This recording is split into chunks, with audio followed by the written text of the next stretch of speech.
আসসালামু আলাইকুম। রজব মাস প্রায় শেষ হতে চলল। আর মাত্র ৩৫ দিন পর রমাদান শুরু। আপনি কি এই রমাদানে নিজেকে রাসূলের প্রিয় উম্মত হতে হিসেবে গড়ে তুলতে চান? আল্লাহর একজন প্রিয় বান্দা হতে চান? তবে আপনার জন্যই আমার এই সিরিজ কবিতায় জানি কোরআনের বাণী। এই সিরিজে কোরআন থেকে প্রাপ্ত শিক্ষা ছন্দে, ছন্দে কবিতায় জানব। এখন আপনি প্রশ্ন করতে পারেন, কেন কবিতায়? ছোটবেলার কথা মনে আছে? ছোটবেলার কত শত কবিতা আজও আপনি অনর্গল বলতে পারেন। কিন্তু হয়তো ২ দিন আগের কথা আপনার মনে নেই। কেন এমন হয়? তার একটাই কারণ, ছন্দ।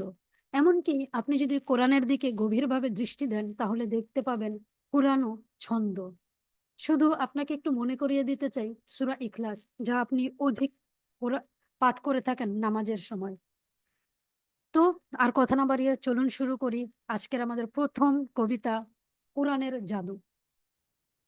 কুরআন যত গভীরভাবে পড়ি ততই যেন ভাবি, ছোট্ট একটা বই, তাতে কি এমন জাদু, কি এমন মধু, কি নেই তাতে? নবীদের গল্প, হার জিতের রোমাঞ্চ, বোঝার জন্য দৃষ্টান্ত, ভালোর জন্য আদেশ, খারাপ থেকে বাঁচার নিষেধ, দুনিয়ার শোভা, ধন সম্পদ আর সন্তান, পরকালীন নিবাস, জান্নাত আর জাহান্নাম। তারও আগে কিয়ামতের আলামত, হাসরের মাঠ, হিসাব নিকাশ, পুলসিরাতের পুল নির্ণয় করবে কে সঠিক কে ভুল। হাসরের মাঠে যখন কাঠ গড়াতে ঘেমে নেয় একাকার, রাসূলের সাক্ষাৎ, কুরআনের শাফাআত, অঙ্গের কণ্ঠ, আমলের সাক্ষী, ফেরেশতাদের লিপি, হয় নিবে পক্ষ নয় বিপক্ষ। বুঝে শুনে আল্লাহ নিবেন সিদ্ধান্ত, পাবো কি তার রহমত, যাব কি জান্নাত, নাকি তার গজব, জাহান্নামের গন্তব্য। এরপরও কিভাবে ভাবি এই বইকে অতি সাধারণ। তাই সবকিছুর উপরে করি এই বইকে বুকে ধারণ।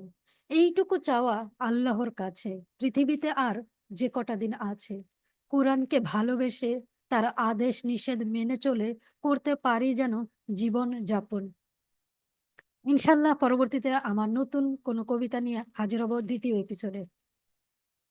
আপনাদেরকে সাথে থাকার জন্য আমন্ত্রণ জানাচ্ছি এবং যদি কবিতাটি ভালো লেগে থাকে আপনাদের বন্ধু-বান্ধব সহ সকলের সাথে শেয়ার করে দিবেন এবং চ্যানেলটিকে সাবস্ক্রাইব করে সাথে থাকবেন। আল্লাহ হাফেজ। জাযাকাল্লাহু খাইরান।